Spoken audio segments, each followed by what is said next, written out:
Welcome to Redefining Medicine, an intimate and personalized program that illustrates a different side of the practice of medicine. Our in-depth conversations will focus on mentors and motivators who are consistently reshaping, redefining, and rediscovering the field of medical healthcare. I would like to welcome Pablos Holman, self-described futurist, inventor, and notorious hacker. Pablos Holman has consulted worldwide on invention and design projects that assimilate the newest technologigical advances and developments.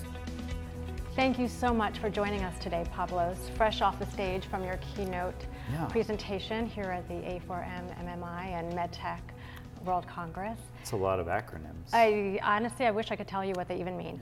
Okay. So what would you say would be the single most important message that you delivered to that audience today? Oh, it was a little off topic, but what I was really trying to do at the end of my talk is, which I think is important for this audience, is try to explain the limits of what kinds of problems we're solving with technology. Because I think especially where I come from in Silicon Valley, we sort of act like we're going to solve every problem, and we're not. We don't even have ideas for how to solve, a whole bunch of the problems. And specifically, what I mean by that is, there are, I kind of class things as in two separate buckets. You've got problems about how to keep people alive, make them live longer, give healthier lives, all those kinds of things, certainly more convenient lives and those things, productive lives. Those are quantity of life issues in my mind. But there's a whole nother class or a whole nother bucket of problems which have to do with finding your sense of purpose, feeling a sense of community, having meaning in your life. Those are quality of life issues. They're about happiness and being fulfilled. And technology is not solving those problems. We are not even working on it. We don't even have ideas about how we would use technology to solve those problems. And I think sometimes we're a little disingenuous about it. We act like we're going to solve every problem. And I think this is particularly important in the West. In America, we've done a great job of the quantity of life problems. We aren't any happier than people I know in the developing world. In a lot of cases, I think we might be worse off. We've eroded our sense of community a lot of times by making people so independent that they don't really need anyone else, those kinds of things. So I'm not saying that technology won't someday help, but technology is a tool, and it can only really help people do things they already know how to do better. And I think there's a big job right now for humans to go figure out how do you take care of the inner life of a human and the psychological well-being of a human. How do you give them, now that we've kept 7 billion people alive, how do we make 7 billion happy lives? And that's a lot of work, and I think people need to focus on that. And right now, it feels like it's just Oprah and the Dalai Lama and a few other people working on that. So I think that's important because this is an audience where they've had long careers in helping keep people alive. And I'm working on that in a different context in the developing world. How do we keep more people alive? But there is also a kind of question in me, which is, we have too many people. And I'm trying to keep more people alive. So there's this bit of cognitive dissonance in my mind about, well, if we don't need more people, why are we working so hard to keep people alive longer and keep more people alive? So it's not that we shouldn't. I think it's beautiful and amazing that we chose the sanctity of human life, that we chose to keep everyone alive and give them a life. That's great. But it comes with, I think, this additional responsibility of recognizing that just because we've kept you alive, the job's not done. We have to go then figure out how do you make 7 billion good lives. Did you start thinking about this when you were a child? Oh, I did not. No, I had lots of different things to think about when I was a child. This is, this is pretty recent for me, just acknowledging the limits of what we're doing with technology. And I have spent my whole career, essentially using computers to invent new things to do with them, and increasingly to solve big problems with them, because that's this kind of great superpower that humans have, that I have, is to be able to use these technologies to go solve problems. But increasingly what I've seen is that, people will ask me, well, what are you doing about, education, and what are you doing about equality? And I'm like, those are not my problems. Those are out of my jurisdiction. Those are not technical problems. Those are problems with people and groups of people. And it's true to an extent. It's true that like those are problems that I'm unlikely to solve with my computer. And I think that is, over time it just started to be more and more clear to me that, oh yeah, they're out of my jurisdiction, but they're also kind of out of the jurisdiction of all technologists, because that's not what we're good at. That's not what we have the answers for. And I thought it was important for someone like me who's working in the front lines of technology, working in invention, and really has everything at my fingertips that you would want to be able to use technology to solve problems, to come out and say, I'm not working on that stuff, and our industry isn't working on that stuff, and we might not have been clear about that, but somebody needs to. And so for me, this is an important topic, because we get a lot of concern from people about what's happening now that we've really advanced these technologies, computers with machine learning and robotics, to be able to start doing a lot more of the jobs that humans have been doing. And people are worried, is a robot going to take my job?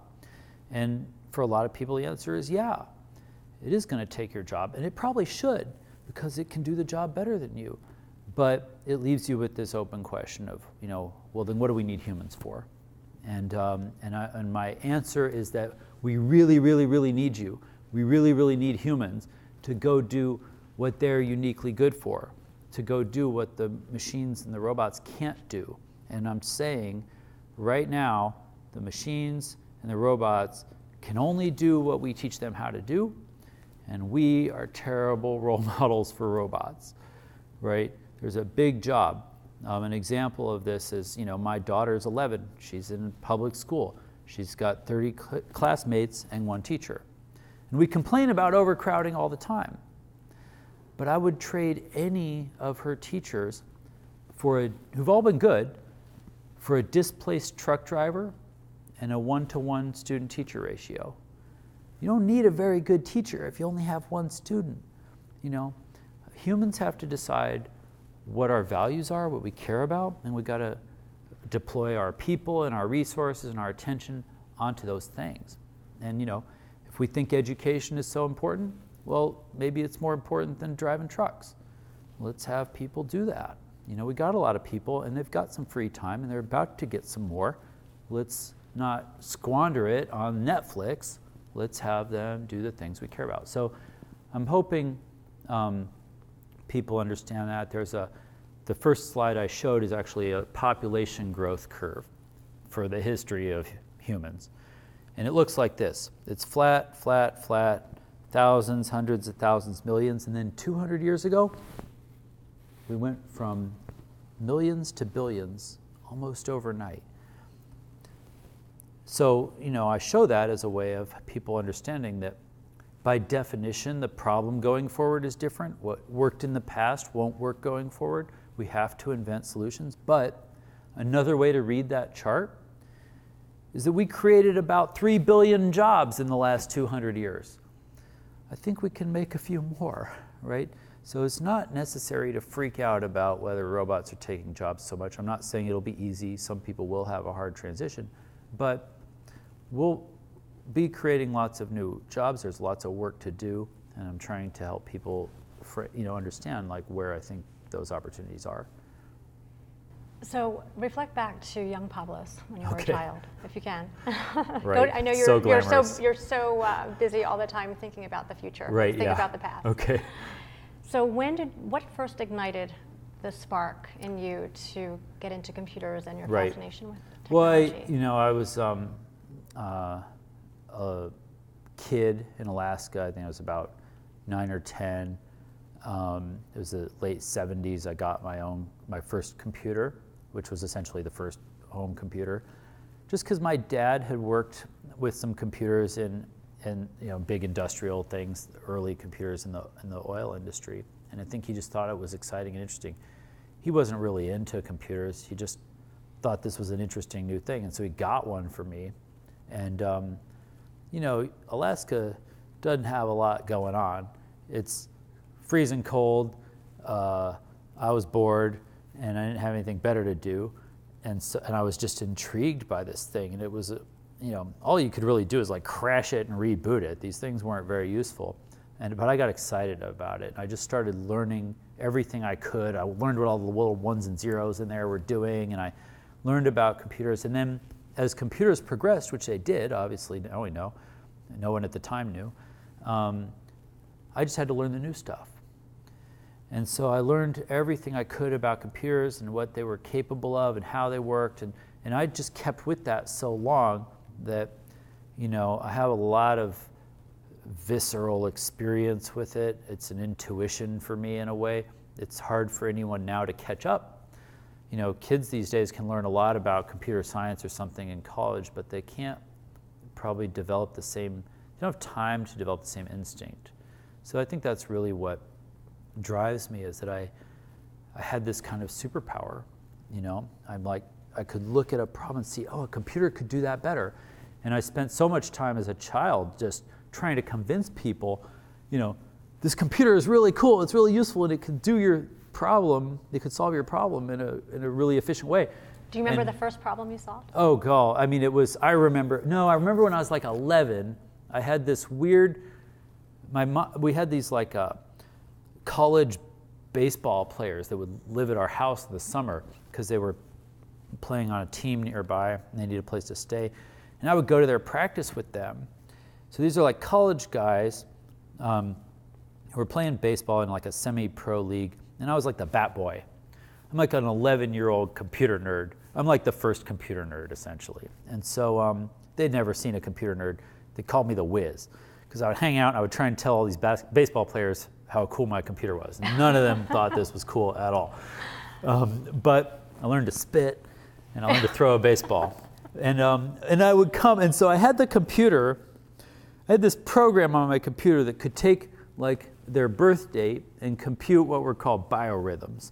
And it would take their birth date and it would try and show them a chart of when they would have more and less energy and when they would perform better and worse. And I would print these out and I would show the team. I'm like 11-year-old kids saying, hey, look, my computer says you're going to be really good on Saturday at the game. And they thought this was, I remember someone being superstitious. They didn't want to know. And then other ones thought it was just like the nerdiest thing ever. And then what happened is, and I'm still 11 years old, but in baseball, there's this like signal that the coach gives the team. And so each team works out a set of signals. It's like grabbing the hat, or it's like, right, doing these gestures. And I was fascinated by this, and I would watch the other team and try and reverse engineer their signals. And I would tell the coach, look, I figured out all the other team signals, which was like a early version of cracking crypto systems in a way, because then I went and designed. That was your first hack. Well, no, I designed a new signaling system that was totally different, that would be uncrackable. And I think they were all very dubious about this because baseball is a very traditional thing, and they don't want to mess with the tradition. They want to play it the right way. So I think I was mostly useless at convincing them. I remember these things much later. It was very early on. I had these experiences where I'm trying to convince people that this computer is going to be useful, and nobody believed me. I also, as I said this on stage, I had the computer and I also had a skateboard, and nobody was specifically convinced that the computer was a better waste of time than the skateboard, and so it was early days. But I got lucky, and the computer turned out to be useful. And skateboards seem to still be popular too, so I don't know. Yeah. And now they have computerized ones. There you go. Yeah, right. So the term hacker. Oh, yeah. So in your sense of the word, so it is, right. I mean, I would think that in your sense it's perceived as a positive, but it's... Yeah. Yeah. But yeah, some people confuse hacker with criminal. Those are like two separate things. And I'm not admitting to being both. You didn't hack the movie system at the hotel last night or anything? I didn't say that. Okay.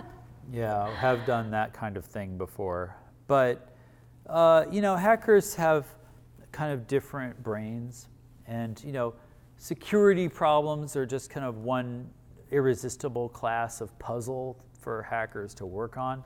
I don't think that's what's really important about them. You know, hackers are good at discovering what's technically possible.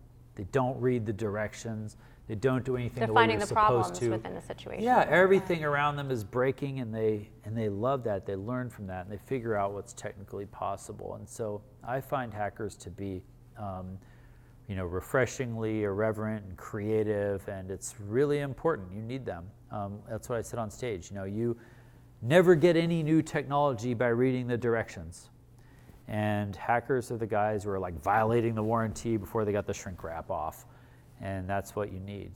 So I'm not saying you want to hire them, but you definitely want to find some way to have a relationship with that kind of innovative mind.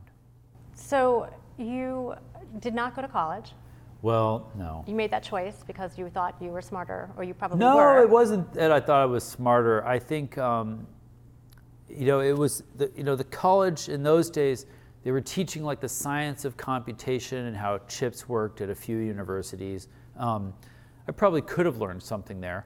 I certainly could have learned, you know, sort of more math skills and things than I did.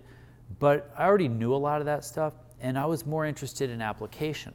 I wanted to take the computer and do something with it, and that's not what universities were doing at the time.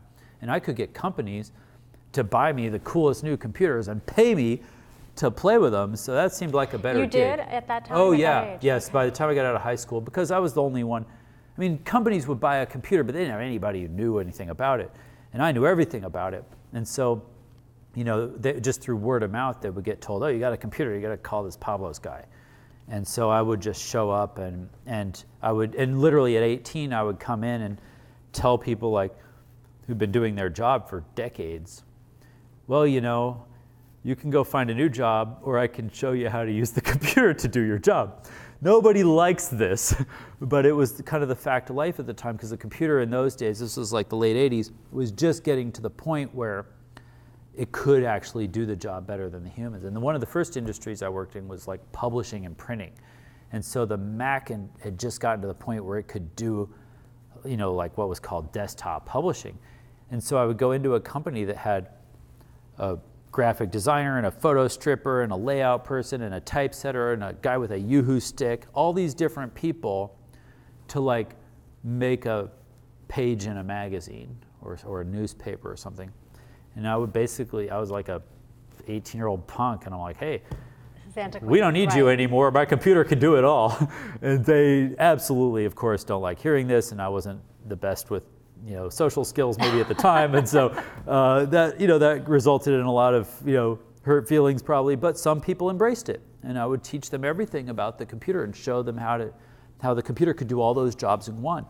And it made them more powerful and more efficient and all those things, and some people embraced it. And of course, you know, that was a sea change in that industry. And then, you know, one after another, every industry got their computers, and at some point it became relevant. And so I always had something to do, and I would always just go to whatever the coolest project I could get on was to, you know, do something new with a computer.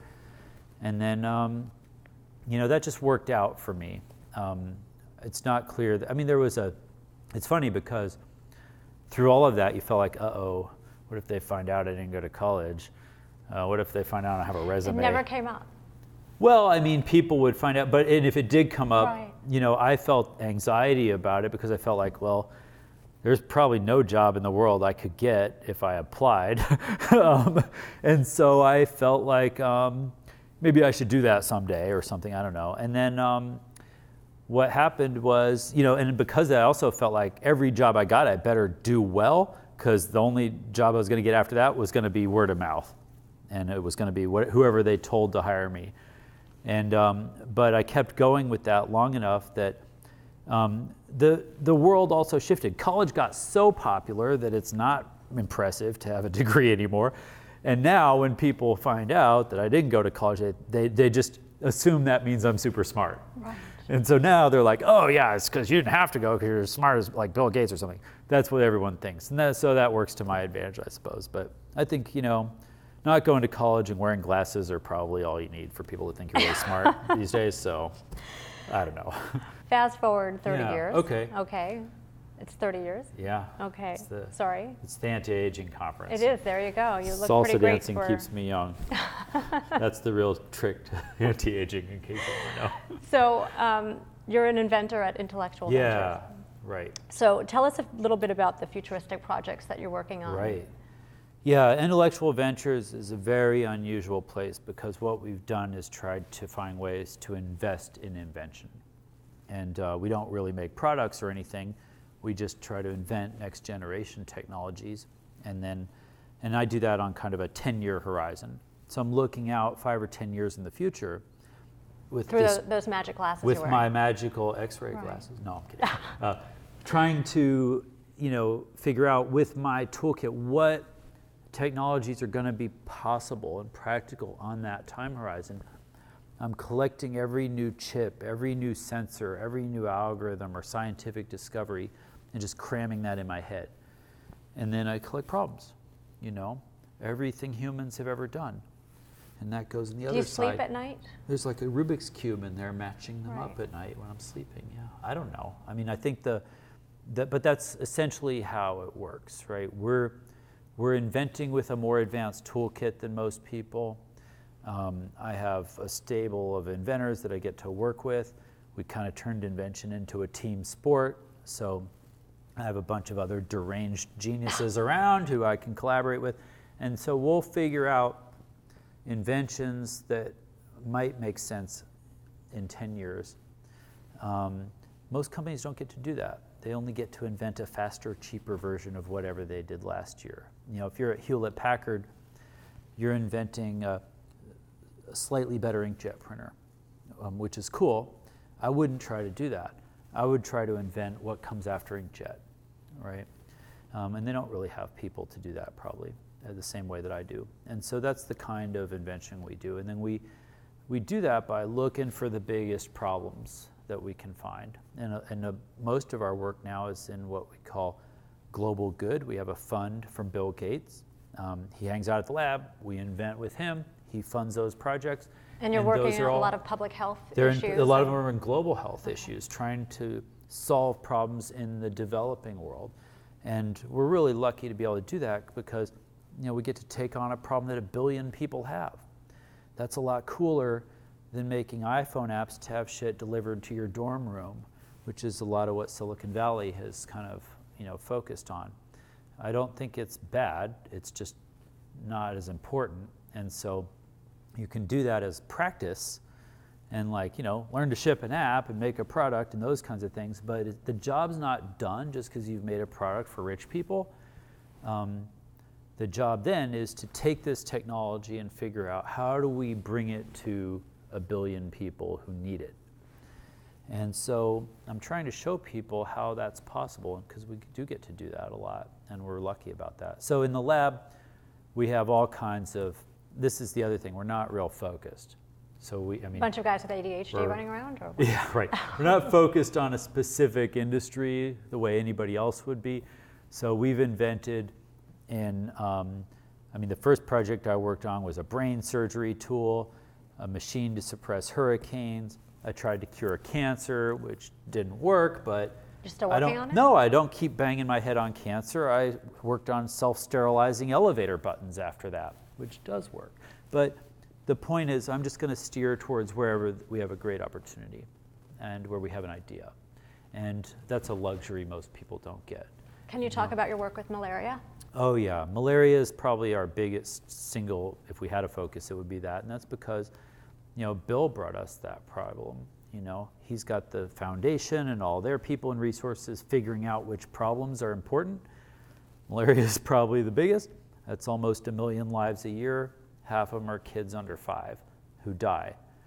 And it's just because we haven't done the work to solve that problem, but we can, and we just have to try. And we're lucky because, people in sub-Saharan Africa who are really grappling with this problem on a daily basis, they don't necessarily get the same kind of education and resources and knowledge and experience and team to collaborate with that I have, right? So we have to go there, we have to understand the problem, we have to sit with and spend time with the people who have the problem, but then if we bring it back to our lab, it's comparatively easy, I'm not saying it's easy, but it's comparatively easy for us to invent solutions because we have so much going for us in our ability to apply technologies and apply knowledge and understanding to solving problems like that. And I think it's really marrying those two things that makes the big difference. So with malaria, we've invented a new diagnostic tool. It's an automated microscope that makes it super fast and cheap to diagnose malaria in a way that was wildly impractical before, using machine vision. It's a artificial intelligence microscope that can diagnose malaria. Malaria is one of the harder diagnostics, so as long as it can do that, well, now we're adapting it to go diagnose other diseases as well that are in your blood. We've invented, probably most notoriously, a machine that can find mosquitos flying around and shoot them down with laser beams as a malaria intervention. You'd put this thing around a building or a village or a clinic as like a fence, like we call it the photonic fence, as a way of shooting down mosquitoes as they fly towards humans to get their blood. That one's super cool. It's not a complete solution, but it's another tool for the arsenal. And so, we've been working on a variety of ways of helping solve malaria. We also created what we call the Institute for Disease Modeling. This is a team that's using large-scale, computational modeling, big data. It's the front lines of big data. But instead of solving for which ads to show you on, search results, we're using it to optimize eradication campaigns for malaria and other infectious disease. It's amazing. It's working, and it's not science fiction, it's real. We're advising 75 different countries on how to optimally deploy their vaccination resources to improve our ability to reduce these diseases. We're helping with the polio effort.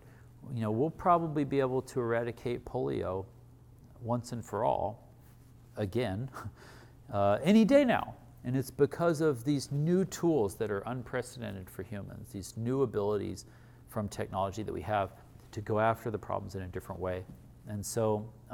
anything for heart disease, diabetes. So those are, you're asking me about Western problems. Right. And, we certainly have invented in those areas some, but it's not a focus in the lab, and we're not developing those inventions. And I'm not saying we wouldn't.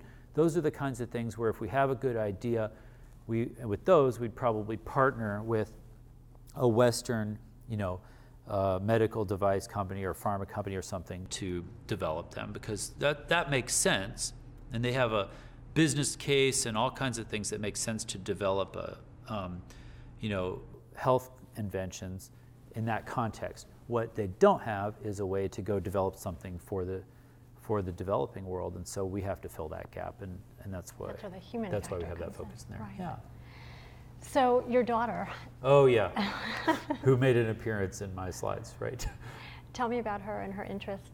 Well, she's adopted from Ethiopia. She's 11 now. We got her when she was 8 months old. Wow. And she's very precocious.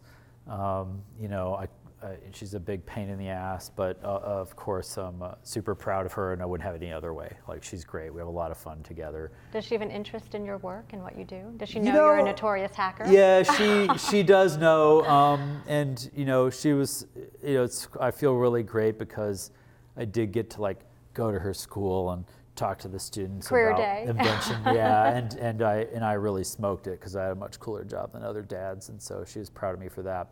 But what's the coolest thing you've ever hacked that she knows about? Oh, God. I don't know. It's funny because she's at the, her development, she loves games, she loves learning all the rules, enforcing all the rules. So pretty much her favorite thing is just pointing out when I'm breaking the rules, which, is kind of all the time. And in her mind, like, that's just, totally uncool, totally unforgivable. It's just her weird dad won't follow the rules, and that's her impression. But does she realize that in doing so you'll change the world? She has like a nominal sense of these things at this point. Yeah, I mean, probably more than other kids, she knows certainly about Africa a bit and some of the problems that are there, and that I'm working on some of them and that kind of thing. But she's 11, so I got like maybe another year or so before she decides that I'm totally uncool, and so I'm enjoying it while I can. So you've just touched on this a bit, but can you describe the link between invention and innovation, and in terms of medicine or public health? Well, I think it's even broader than that, because it's important to understand. In America, we have this scientific community that's really good at research. Actually, not just America. Like, lots of places in the world are contributing greatly to basic research, to scientific discovery. The goal there is to understand how does the world work, and to build our knowledge. That is a different thing than invention, right? The goal of invention is not basic research. It's not to understand the world. It's to figure out how do you take the output of basic research and apply it to solve a problem, right? That's invention. That's not what's going. I mean, you get a lot of invention in universities, and you get it in other research environments, but in some sense it's incidental and it's not well supported. So what we're trying to do is fund inventors, get them doing what they're good at, support them in that. We became the most prolific inventors in America almost overnight by making it a team sport the way I described, by hiring inventors and funding them to do this kind of work. One of our inventors just passed Thomas Edison this year as the most prolific American inventor. And it's because we focus on it. That's the main thing. I mean, we're lucky we have some amazing and unique and interesting people who can do this work, but it's just that they're getting some support to do it, and that's sadly rare. So we think, what we're trying to do is prove that this whole business model works. Hopefully in, another decade or so, people will catch on and realize, oh, those guys are making a lot of money. They'll copy us, and then we'll have more of an invention capital market, and it'll be more normal to invest in this stage of the life cycle of a new technology. We invest in research, we invest in entrepreneurship, but there's a gap in the middle where there's invention, and we're not investing in that. And you can't skip that part. And I think the most obvious way to see this is, in Silicon Valley, we've celebrated the entrepreneur, and we love that. We're funding all these entrepreneurs who are building extraordinary businesses where there's no new technology. I mean, you look at the poster children for Silicon Valley right now, Mark Zuckerberg, Uber, WhatsApp. What technology came from those companies? They're not technology companies. They're the logical extension of what you get when you invent computers and internet, mobile phones, all these actual technologies. So I'm not saying they're bad. They're opportunistic businesses. We need them. That's fine. But don't be confused about it. That's not technology. What moves the needle is to invent a new technology and bring it into the world. That's the Silicon Valley of the 80s, where I come from, and that's what I think is kind of wrong right now, is we've focused on entrepreneurship, and that's great. The entrepreneurs are getting support they didn't used to. That's awesome. But we've kind of thrown the inventor under the bus. And so I think the solution is to balance that out, support inventors, help them keep doing what they're good at, understand that they're not probably going to make great entrepreneurs. Silicon Valley has this kind of mythical inventor who turns himself into an entrepreneur. That's Apple, maybe Microsoft, HP. But those people are rare. They're extraordinary, but they're rare, and we can't scale that. So we need to separate these roles, have inventors do what they're good at, lob them over the fence to entrepreneurs and businessmen, make sure every startup is actually bringing a technology into the world. And that's how we're going to really improve things. On everything that you've had your hands on over Yeah. the last decade, Yeah. what's been the most important? Well, for certain, the most important thing we'll ever invent is probably the TerraPower reactor. This is a new type of nuclear reactor we invented over a decade ago, and we've been developing it since then. It's a reactor powered by nuclear waste. And this is a case where, if you solve energy, you kind of solve a whole bunch of other problems for free. What people don't realize is that, when you look at things like alternative energy systems like solar and wind, you'll see somebody make a demand curve of like, here's demand plus a few percent a year and into the future. And so they show that if you cover Nevada with solar panels, you can power the whole planet. And that's a red herring. The real demand is to give every human on Earth as much energy as we give an American. And right now, I get about 11 times as much energy as everybody else on Earth. That's the difference. America just got real good at making a lot of energy and giving it to everybody in the country. And that's the difference. We need to solve on that scale, and we're not going to get there. We tried, with wind and solar to figure out how to improve those things, but we couldn't see a path through to meet the actual demand. Fusion is going to require a miracle. We don't know when we're going to get it. We don't work on miracles. We work on things we know are going to work. Fission works. We just haven't been trying to engineer better reactors in our entire lifetime. Today's reactors were designed with pencils and slide rules before we were born, and then it got politically unpopular and we just stopped trying. When we built the TerraPower team, we pulled guys out of retirement who had been on the first generation of reactors as interns. And then we hired kids straight out of college. There's nobody in between. We stopped trying to engineer better reactors, and we can build a better reactor. It can be safe. It can be way more efficient. Today's reactors are about 0.7% efficient. 99.3% of the energy is in the stockpile. It's in nuclear waste. So we designed a reactor that's powered by nuclear waste. And, we've been developing it. It's a modern, safe reactor design. One of the things I showed on stage is a picture of a stockpile in Paducah, Kentucky. It's the biggest stockpile in America of uranium, depleted uranium left over from building reactors and bombs in the US. And we estimate with that one stockpile, there's enough energy in there that we could power the entire planet, including growth, for about the next 1,000 years. We don't even have to mine more uranium. So there's cases like this where we can do better, but we have to try. And you can't leave it to, kids in Zambia to figure out how to design a nuclear reactor to meet their needs for power. That's not cool. It's our job.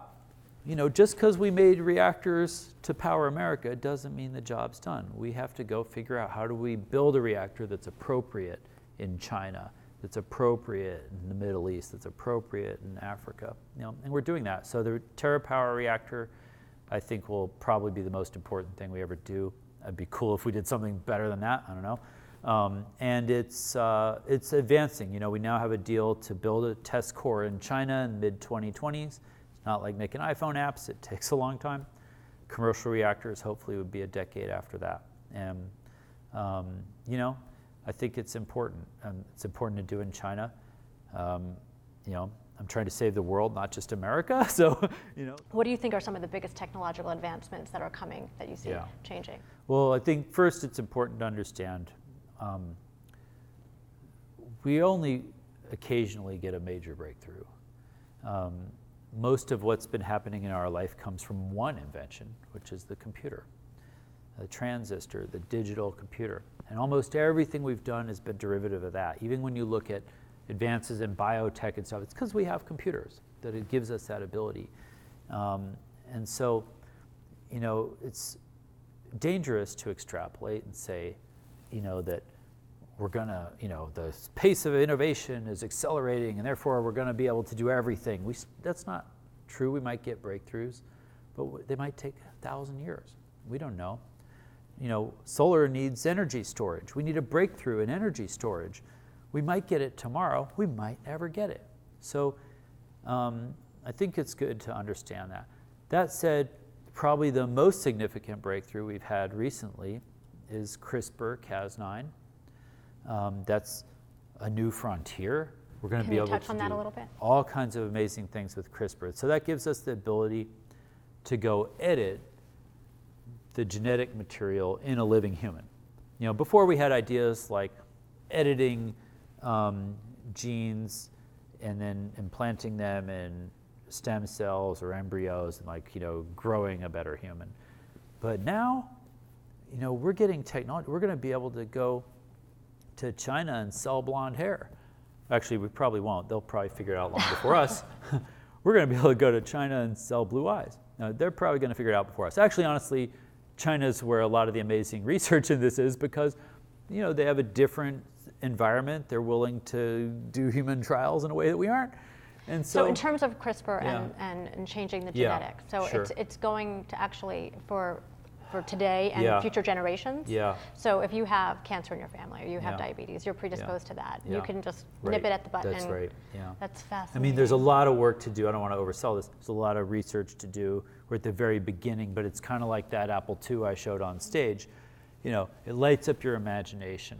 It's like that 3D printer I showed on stage. It lights up your imagination. 3D printers don't make anything anybody wants to buy yet, but it shows you a path that you could develop on, and CRISPR-Cas9 is like that. It's at this early stage where we can see the potential, and there's a lot of work to do, but the potential is there to go essentially solve most of those genetic diseases.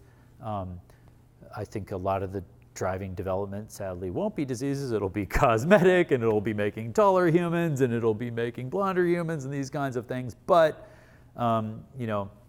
you get a little bit of both. I think there's a lot of societal issues that come from that. Once we can, objectively make smarter humans and better looking humans, then, some people are going to feel left behind.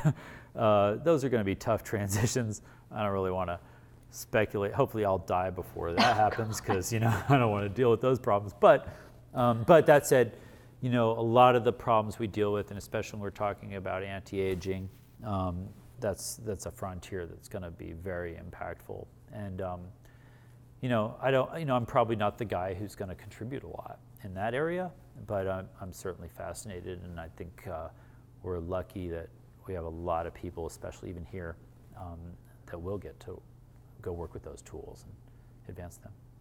We can hope. Yeah. 10 years from now. Yeah. You right. potentially get nominated for a Nobel Peace Prize. Well, it won't be me, but okay, yeah. What will it be for?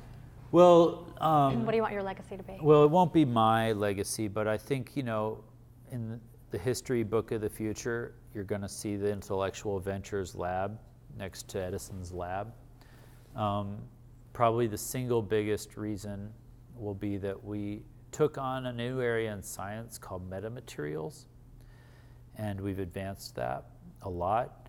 Metamaterials was a kind of, these are materials that don't exist in nature, but that we can make that give us some cool new superpowers. And this is with the 3D printing? Or? It's not with 3D printing necessarily. It gives us an ability to manipulate waves, and especially electromagnetic waves. Physicists have been making these metamaterials that had a negative index of refraction. So what they could do is steer narrow bands of light around an object. And they were making these optical cloaking devices, which is a super cool party trick for physicists. But useless, essentially. Talk about cool, right? Right, and actually, the entire scientific community argued with us and said this was going to be useless. And we said, well, we might be able to invent with that. And we tried, and we did. And so for over a decade now, we've been inventing in metamaterials, and we've come up with all kinds of amazing stuff. And now, inventions take a long time. They usually take 10 years. And so now we have a number of metamaterials-based inventions in the market. and increasingly we have companies that are that we've spun out of the lab that are commercializing this. So an example is using metamaterials. We've been able to invent a new kind of antenna, and the way wireless communications works is you have antennas pointed at each other. So on a satellite, you have an antenna aimed at Earth, and then you have a dish on the ground that has to be mechanically gimbaled to steer and aim at the satellite, because the important satellites are LEO satellites. They're close to Earth and they're whizzing by, and you have to steer a dish. Well, with metamaterials, we were able to make a flat panel antenna with no moving parts, but it can electronically steer a beam. And that's unprecedented. Nobody else has any idea how to do that, especially in high frequencies like you would use for satellites. So now we have these things on boats and cars and planes. We have them on cars driving coast to coast, streaming 4K video uncompressed off of satellites both ways. And that gives us an ability. The satellites we put up today have more wireless capacity for communication than the entire network had a few years ago. But the only way to talk to them is steering a beam. So this gives us an ability to scale communications to places where it was impractical to dig up the road and lay down fiber optic cables and that kind of thing. But it also solves some problems for rich people, like getting fast Wi-Fi on the plane. So those things are coming. But we can take that same antenna and put it on a cell tower. So right now, when you get a new 3G, 4G, 5G iPhone, it's super fast for like 2 weeks until everybody else gets one. And that's because neither God nor Isaac Newton has made any more spectrum lately. We have the same amount of spectrum we've always had, and we just have to use it smarter. So this antenna, instead of using the same spectrum for everybody in this conference, we can start to aim a separate beam at each user and use all that spectrum. It's a way to get gigabit wireless to everyone on the planet. But we didn't stop there. We made a third company that is making low power radars. So radar is normally big and heavy and use a lot of power.